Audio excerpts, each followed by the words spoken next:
Hello दोस्तों, स्वागत है आपका हमारे यूट्यूब चैनल मरीन वर्ल्ड में। दोस्तों, आज की इस वीडियो में मैं आप लोगों को बताऊंगा सिकंदर लोदी के इतिहास और इससे जुड़ी अन्य जानकारी दूंगा आप लोगों को इस वीडियो में। दोस्तों, वीडियो में आगे बढ़ने से पहले मैं आपसे रिक्वेस्ट करना चाहूँगा कि अगर आपने अभी तक इस चैनल को सब्सक्राइब नहीं किया है तो इसे ज़रूर सब्सक्राइब कर लीजिएगा और अगर वीडियो अच्छा लगे तो इसे शेयर ज़रूर कीजिएगा। तो चलिए दोस्तों, इस वीडियो को स्टार्ट करते हैं। सिकंदर लोदी लोदी वंश का दूसरा सम्राट था। अपने पिता बहलोल लोदी की मृत्यु के बाद वह दिल्ली के तल्ख पर 1489 ईस्वी में सुल्तान सिकंदर शाह की उपाधि के साथ बैठा। सिकंदर लोदी अपने शासनकाल में अफगान अमीरों द्वारा चलाई जा रही साम्राज्य विभाजन और जातीय समानता की परंपरा को खत्म कर दिया। शासन संभालने के बाद सिकंदर लोदी ने सबसे पहले जौनपुर जीता और फिर पूर्वी राजस्थान, बिहार, नागौर, चंदेरी, मंदरेल, धौलपुर समेत कई राज्यों को जीतकर लोदी वंश का विस्तार कर लिया। लेकिन वह ग्वालियर के किले पर अपने शासन के दौरान कब्जा नहीं कर सका, जिसको बाद में उसके पुत्र और लोदी वंश के अंतिम शासक इब्राहिम लोदी ने जीता। सिकंदर लोदी की छवि एक उदार और आदर्श शासक के रूप में बनी हुई थी। उसने अपने शासनकाल में लोदी वंश के विस्तार के साथ ही अपनी प्रजा की भलाई के लिए भी कई काम किए। उन्होंने खेती और वाणिज्य के विकास के लिए भी कई सराहनीय कदम उठाए और खेती और व्यापार पर लगने वाले कर को खत्म कर दिया। इसके साथ ही उसने गरीबों के लिए भोजन की भी व्यवस्था करवाई और सभी को निष्पक्ष रूप से न्याय मिलने की भी उचित व्यवस्था की। सिकंदर लोदी को विद्वानों का संरक्षण दाता भी माना जाता था। सिकंदर लोदी धार्मिक रूप से असहिष्णु था, जिसने अपने अभियान के दौरान धौलपुर, चंदेरी और मंदरेल समेत कई मंदिरों को ध्वस्त कर दिया था। इसके साथ ही उसने मुहर्रम मनाने और महिलाओं के मजार के दर्शन पर भी रोक लगा दी थी। तो आइए जानते हैं सिकंदर लोदी के बारे में ऐसे ही कुछ तथ्यों को। सिकंदर लोदी का पूरा नाम था सुल्तान सिकंदर शाह और इसका अन्य नाम था निज़ाम खां और सिकंदर लोदी। इनके पिता का नाम था बहलोल लोदी, जो कि लोदी वंश के संस्थापक थे। 17 जुलाई 1489 को सुल्तान सिकंदर शाह की उपाधि के साथ सिकंदर लोदी दिल्ली के सिंहासन पर बैठा। 21 नवंबर 1517 ईस्वी को सिकंदर लोदी की मृत्यु हो गई थी। लोदी वंश का दूसरा शासक सिकंदर लोदी लोदी वंश के संस्थापक सुल्तान बहलोल लोदी का बेटा था। उनकी मां बीबी अम्भा एक स्वर्णकार हिंदू महिला थीं। हालांकि सिकंदर लोदी धर्म के प्रति असहिष्णु था। सिकंदर लोदी का वास्तविक नाम निज़ाम खां था, जिसने लोदी वंश के विस्तार करने में अपनी महत्वपूर्ण भूमिका निभाई थी। अपने पिता बहलोल लोदी की मृत्यु के बाद 1489 ईस्वी में जब से लोदी वंश की सत्ता संभाली, तब से लेकर उसने लोदी साम्राज्य का जमकर विस्तार किया और लोदी वंश को एक नए मुकाम पर पहुंचा दिया। भारतीय इतिहास में सिकंदर लोदी को लोदी वंश का सबसे समझदार और सफल शासक माना जाता है। हालांकि सिकंदर लोदी के बड़े भाई बरबक शाह, जो कि जौनपुर का राज्यपाल था, बिल्कुल भी नहीं चाहता था कि सिकंदर लोदी लोदी वंश का शासक बने। बरबक शाह खुद लोदी वंश पर अपना शासन कायम करना चाहता था, इसलिए उसने अपने भाई सिकंदर लोदी के नामांकन के बावजूद खुद भी शासक बनने का दावा किया था। लेकिन बाद में सिकंदर लोदी ने सूझबूझ से काम लेकर अपना एक प्रतिनिधि मंडल भेजकर मामले को शांत किया और एक बड़ा विद्रोह होने से बचा लिया। लोदी वंश के सुल्तान बनने के बाद सिकंदर लोदी ने सबसे पहले अपने बड़े भाई बरबक शाह के खिलाफ मोर्चा खोल दिया और जौनपुर पर जीत हासिल कर लोदी साम्राज्य में शामिल कर लिया। इसके बाद उसने अपने विजय रथ को आगे बढ़ाते हुए 1494 ईस्वी में बनारस के पास हुए एक युद्ध में हुसैन शाह सरकी को पराजित कर दिया और पूरे बिहार पर अपना कब्जा कर लिया। इसके बाद सिकंदर लोदी ने तिरहुत के राजा को भी अपने अधीन कर लिया। वहीं सिकंदर लोदी यहाँ भी नहीं रुका। इसके बाद उसने राजपूत राज्यों पर कब्जा करना शुरू कर दिया।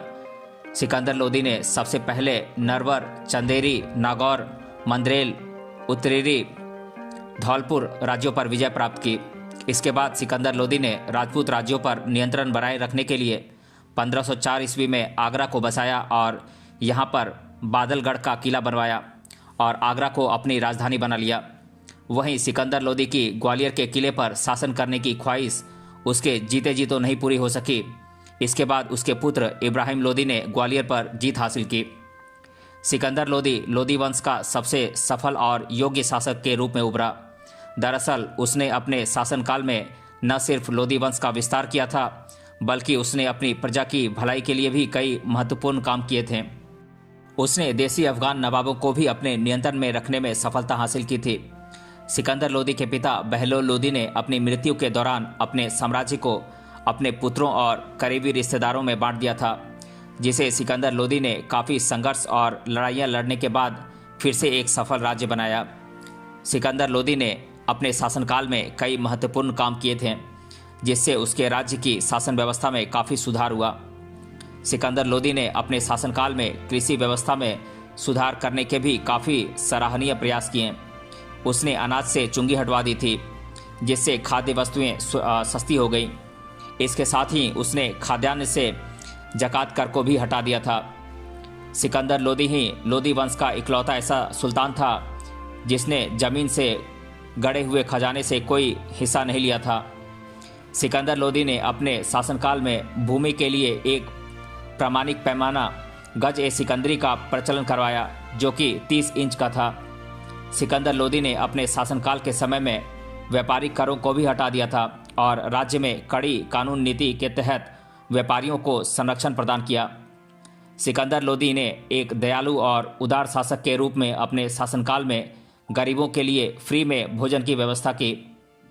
सिकंदर लोदी ने अपने शासनकाल में निष्पक्ष न्याय की व्यवस्था की थी।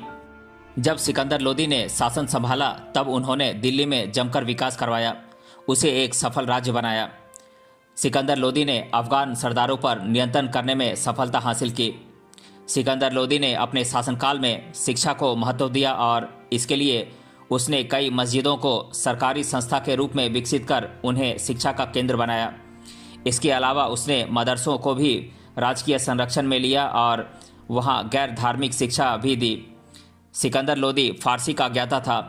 उसके आदेश पर एक आयुर्वेदिक ग्रंथ का फारसी में अनुवाद किया गया था, जिसका नाम फरहंगे सिकंदरी रखा गया था। इसके अलावा सिकंदर लोदी ने खुद भी फारसी भाषा में संगीत पर एक ग्रंथ लज्जत ए सिकंदर शाही लिखा था। सिकंदर लोदी धार्मिक रूप से एक असहिष्णु सम्राट था। सिकंदर लोदी ने अपने विजय अभियान के दौरान हिंदू धर्म के धौलपुर, चंदेरी, मंदरेल आदि के मंदिरों को नष्ट कर दिया।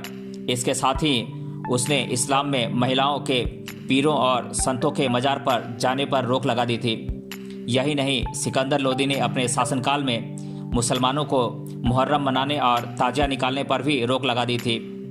वहीं सिकंदर लोदी अपनी सुंदरता को बरकरार रखने के लिए कभी दाढ़ी नहीं रखता था। सिकंदर शाह लोदी एक कुशल शासक होने के साथ साथ एक शिक्षित और महान विद्वान शासक भी था। सिकंदर लोदी के दरबार में कई उच्च कोटि के विद्वान भी संरक्षण लेने के लिए आते थे। इतिहासकारों के मुताबिक सिकंदर लोदी के दरबार में हर रात को करीब 70 सुसंस्कृत विद्वान अलग अलग विषयों पर अपनी राय देते थे। वहीं सिकंदर लोदी का उपनाम भी गुलरुखी था। इस उपनाम से वह कविताएं भी लिखता था। लोदी वंश के सबसे सफल शासक सिकंदर लोदी की जिंदगी के आखिरी दिनों में उसे गले की बीमारी ने जकड़ लिया था, जिसकी वजह से उसने 21 नवंबर 1517 ईस्वी में अपने प्राण त्याग दिए थे। सिकंदर लोदी की मौत से उसकी प्रजा को काफ़ी कष्ट हुआ था। वहीं सिकंदर लोदी की मौत के बाद उसके पुत्र इब्राहिम लोदी को लोदी वंश का उत्तराधिकारी बनाया गया था, जो कि लोदी वंश का आखिरी शासक था। उसके बाद हिंदुस्तान के सिंहासन पर मुगलों ने कई सालों तक राज किया था। सिकंदर लोदी के पुत्र इब्राहिम लोदी ने दिल्ली के लोदी गार्डन में सिकंदर लोदी का शानदार मकबरा बनाया था। यह मकबरा अष्टभुजाकार में है, जो देखने में बेहद आकर्षक लगता है। इस तरह सिकंदर लोदी ने अपनी पूरी जिंदगी अपनी प्रजा की भलाई के बारे में सोचा और लोदी साम्राज्य के विस्तार के लिए काफ़ी संघर्ष किया। इसीलिए सिकंदर लोदी को लोदी वंश का सबसे कुशल और सफल शासक माना जाता है। तो दोस्तों, आज की इस वीडियो में हमने जाना सिकंदर लोदी के इतिहास और इससे जुड़ी अन्य जानकारी के बारे में। अगर ये वीडियो आपको अच्छा लगा है तो अपने फ्रेंड्स तक इसे ज़रूर शेयर करें और हमें कमेंट बॉक्स में कमेंट करके बताएं कि ये वीडियो आपको कैसा लगा। मिलते हैं अगले वीडियो में किसी अन्य टॉपिक के साथ। तब तक के लिए धन्यवाद।